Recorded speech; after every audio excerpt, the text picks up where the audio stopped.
Good afternoon, and thanks for joining Good Eating Company today for a conversation on a new book, Healing Grounds, Climate Justice, and the Deep Roots of Regenerative Agriculture.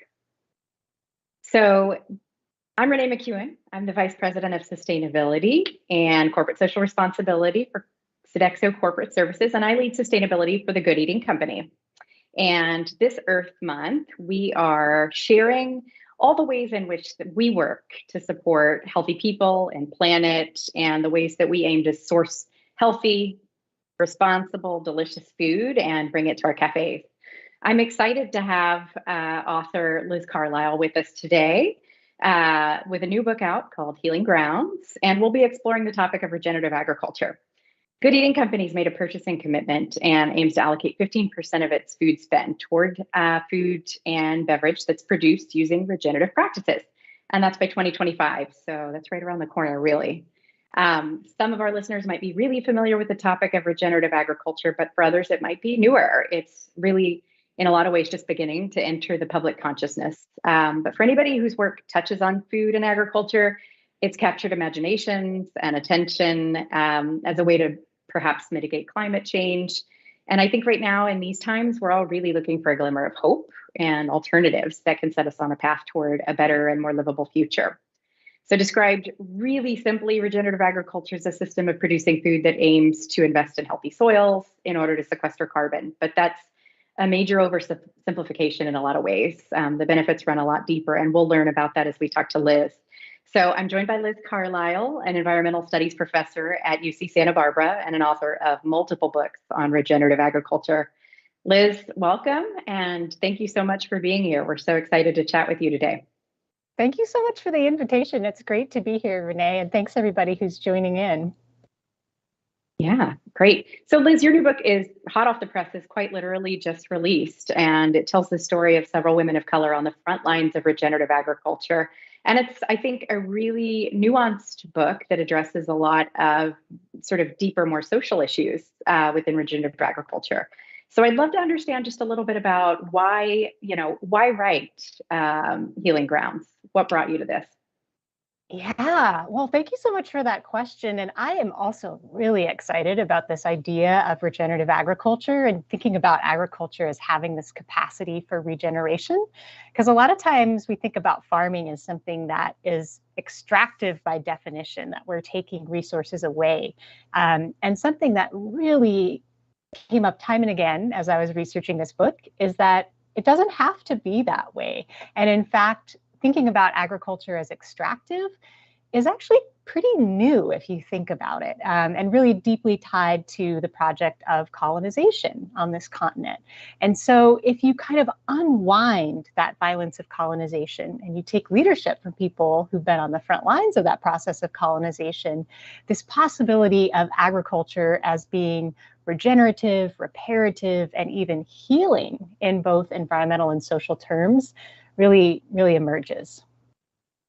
That's, yeah, so interesting, right? And I love that your book really takes history back a little bit further than you typically go when you're learning about food systems and industrial agriculture.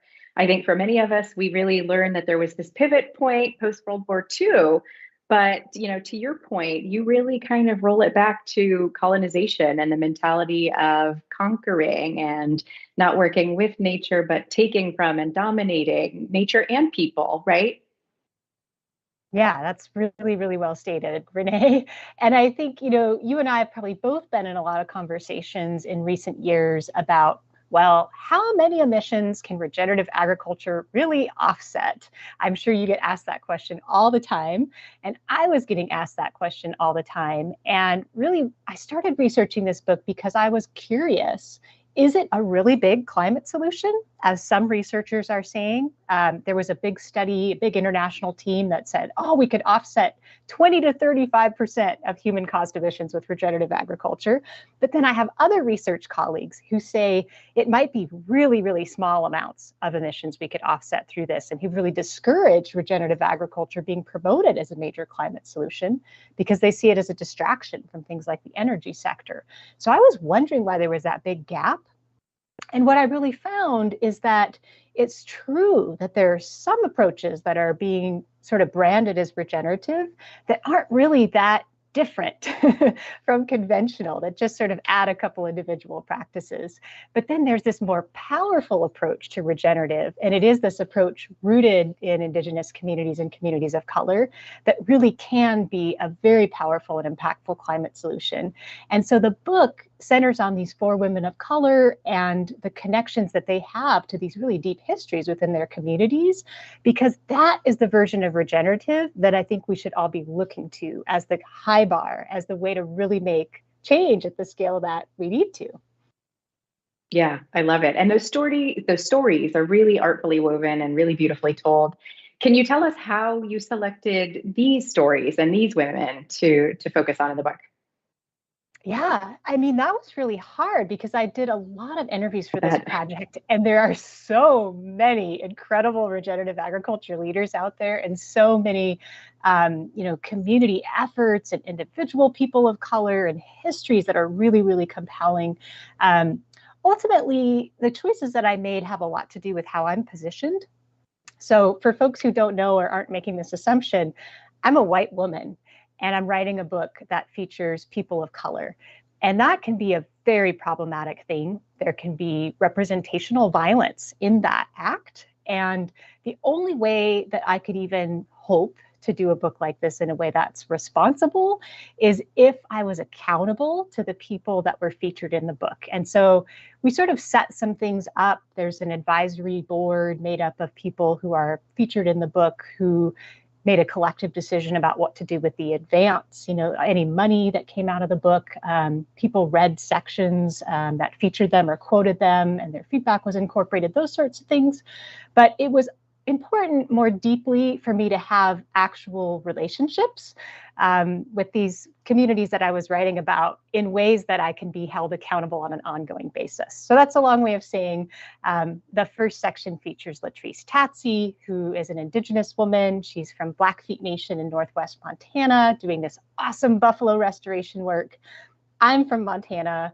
My family's in Montana. I do a lot of work in Montana. And so that's a place where, years and years and years down the road, Latrice knows she can call me up and be like, hey, that thing you said needs shifting.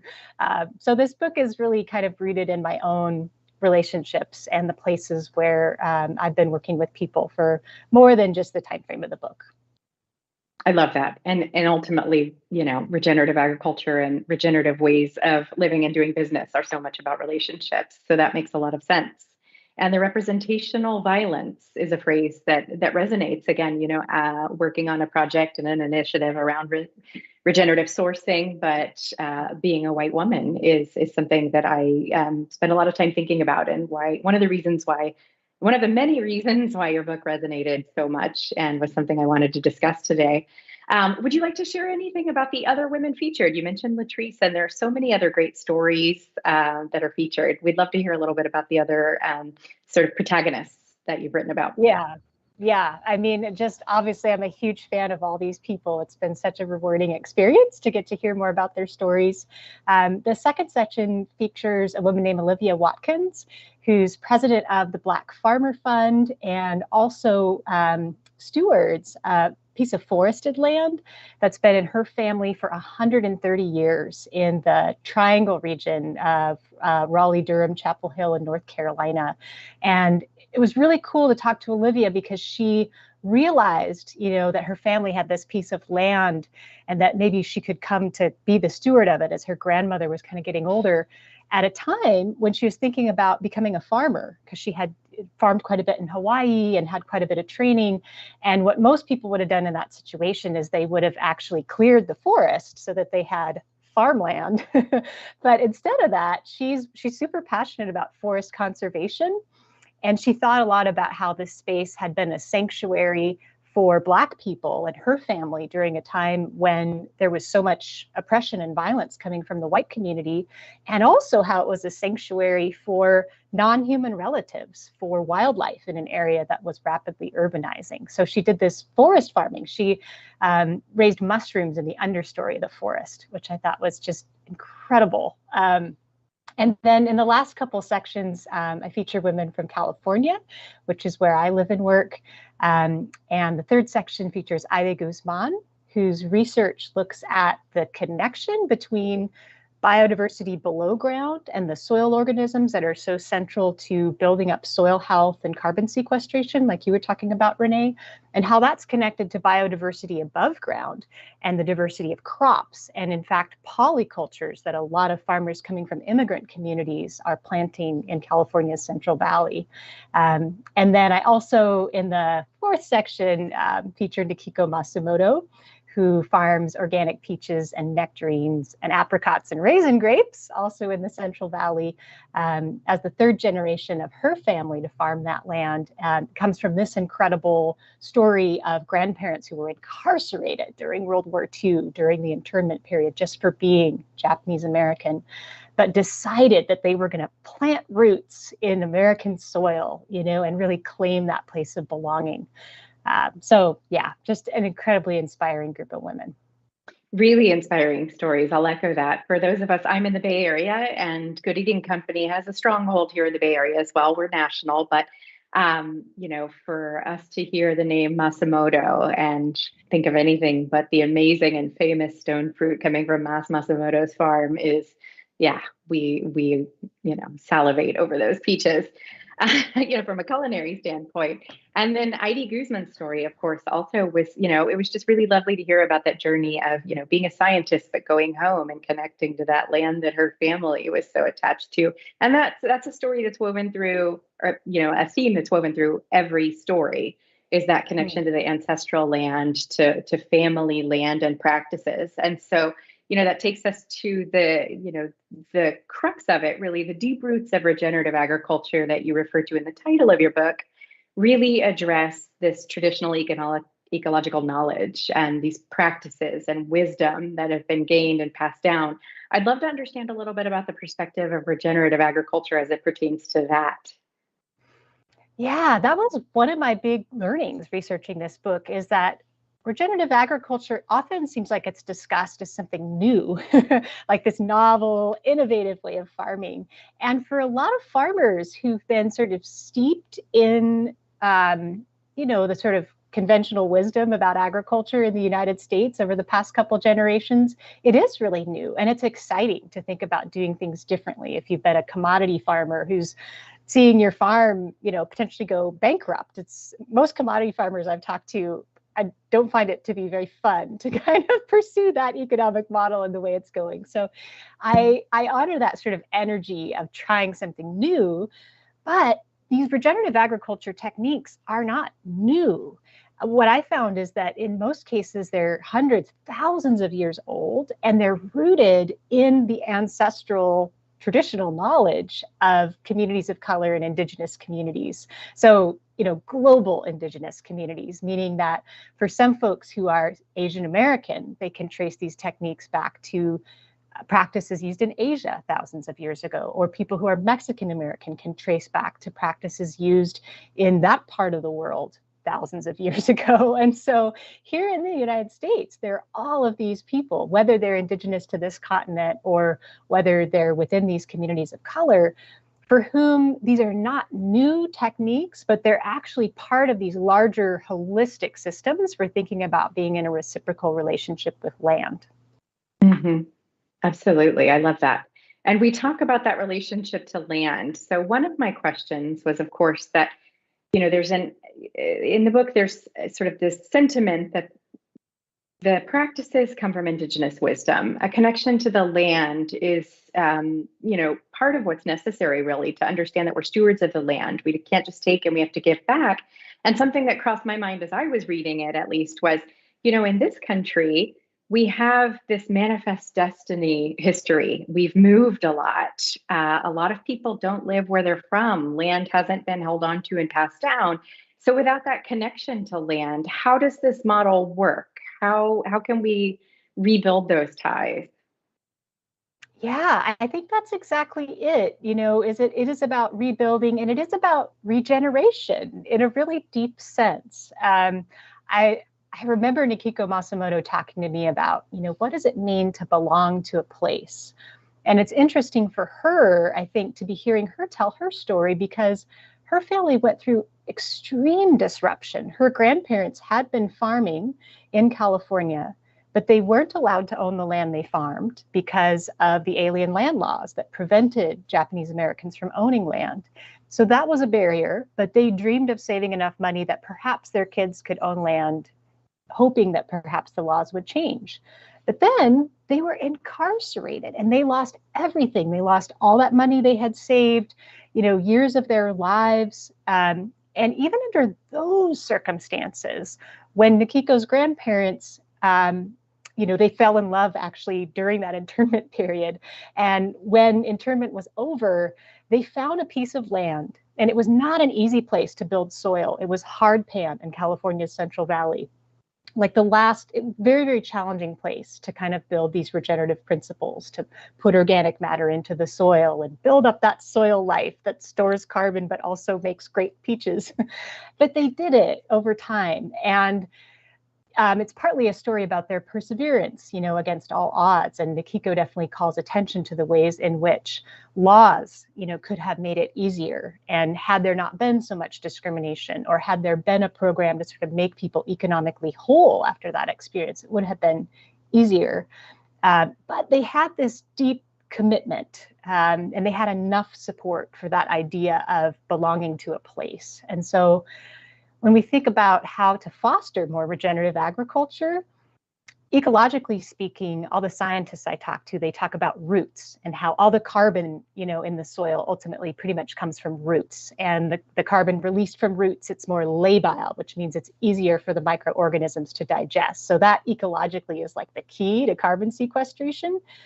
And I think it's metaphorically very strongly connected to the idea of people. Can people be rooted? Do we have a society that's allowing people to put down roots and belong to a place, and even imagine how, children and grandchildren and nieces and nephews and 7 generations into the future might benefit from what they're doing? That you could plant a tree that's not going to mature within your lifetime, but somebody's going to enjoy that fruit. Those are the kinds of conditions that we have to create in order to take these very long-term strategies that are necessary for regenerating soil.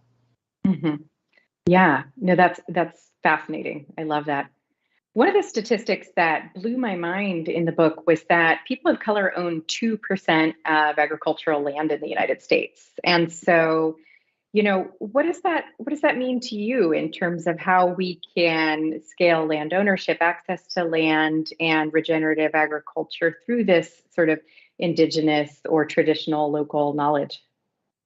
Yeah, that's such a jarring statistic, and it really calls out clearly how inequitable land ownership is in this country. And that's specifically about agricultural land ownership. Of course, it's also true of urban land ownership. And that's an equity problem, clearly. And it's also a problem in terms of actually realizing these lofty goals that we have for regenerative agriculture.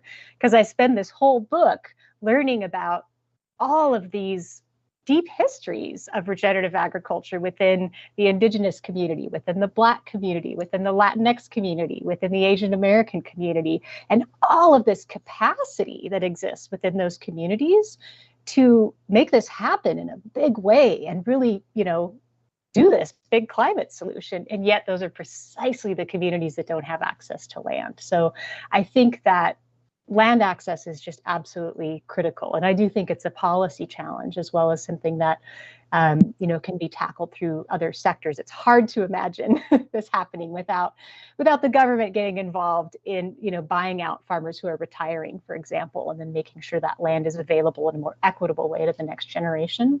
But yeah, it's just really critical for people to have that access to land. And I think it's also important to remember why 98% of land is white owned.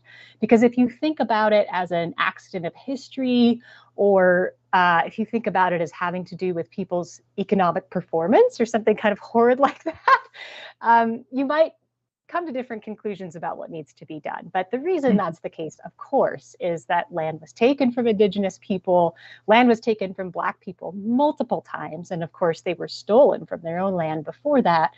And when you really dig into the story of immigrant communities from both the Asian continent and also from Mesoamerica, you find that there are colonial processes implicated too, that industrial agriculture in the US played a really big role in pushing people in places like Mexico off of their land and forcing them into being laborers in the industrial agricultural context in the US. And thus, that dispossession, again, it's sort of like not this accident of history. So that's part of why I use the word healing in this book, is because that's part of the healing too, in addition to thinking about how do we get carbon in the soil. Yeah, yeah. That's fascinating. And I think something that kind of links to for me is that I think a lot of us, myself included, right? Those of us in the sort of the business of food, agriculture, retail, food service, they're attracted to this idea of maybe the simplicity of restoring soil health through a few discrete, separate practices. And saying, okay, great, that has environmental benefits. We're done. But this doesn't really force us to, reckon with the past and the history that you just referenced and that you reference all throughout the book. It was very educational to read through some of the sort of policy and historical, things that have happened that have had these consequences that have rippled forward to now and really kind of dictate how we produce food.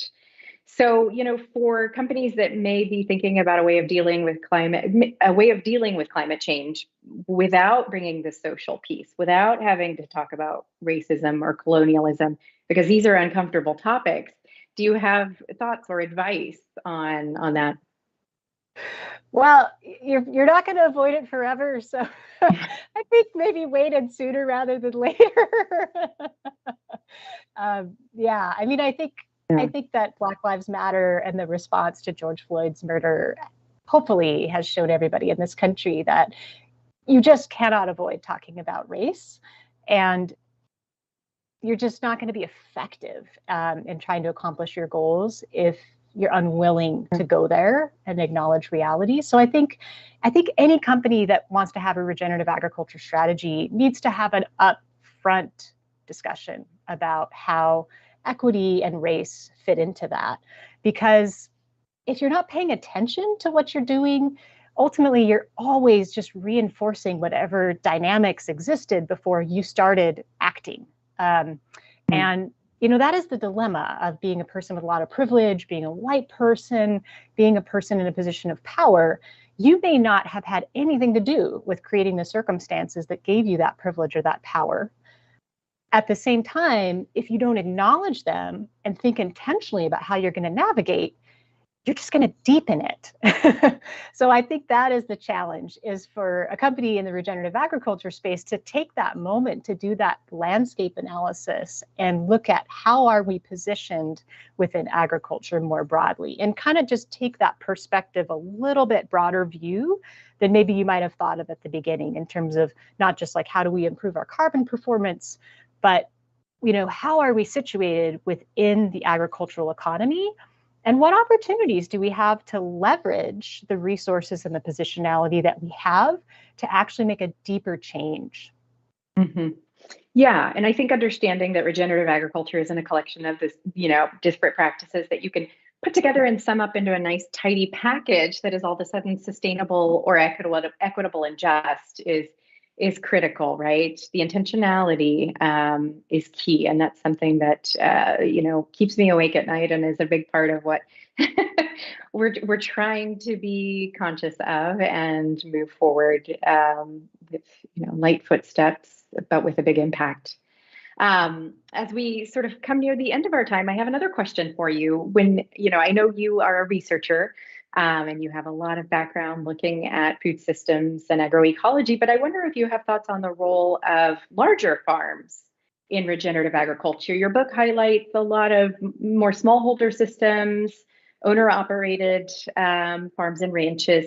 So when we think about the food system as it is now, as it exists, with a lot of larger, even industrial farms, what is your thinking on the role that they have to play in regenerative agriculture? And is adopting a few practices enough to have an environmental impact at the least? Yeah, I mean, it's interesting too, because what's large and what's small sometimes people think about it just in terms of like sheer numbers of acres, but it really depends on the system. So Mm. I've been living in California for a little over a decade. I've been doing a lot of work with produce farmers who, might be on 3 acres, but I'm from Montana. And my first project was with folks who were rotating lentils into their wheat and barley systems in order to build biodiversity and soil health and be able to do all their stuff without needing chemicals and certify organic. And in that context, believe it or not, 4,000 acres is small. Like that's a small grain farm in Montana. It's all relative, right? And just side note, a plug for Lentil Underground, another book I've read and loved, but I digress. Yeah, but I think a really good question for larger scale operations to ask is to ask about how their infrastructure might support these kinds of transitions that we're talking about. And one example that's been really inspiring to me is a farm on the central coast of California called Koch Farms. And Dale Koch and Christine Koch, they were kind of early to organic farming. And they were very successful with their sort of mid-scale organic produce farm, and it grew.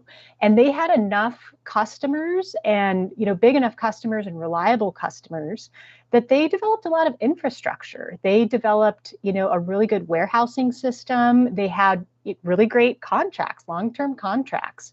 So their sort of post-harvest processing and distribution was dialed. And they had more capacity than they actually necessarily were going to fulfill with their own farm.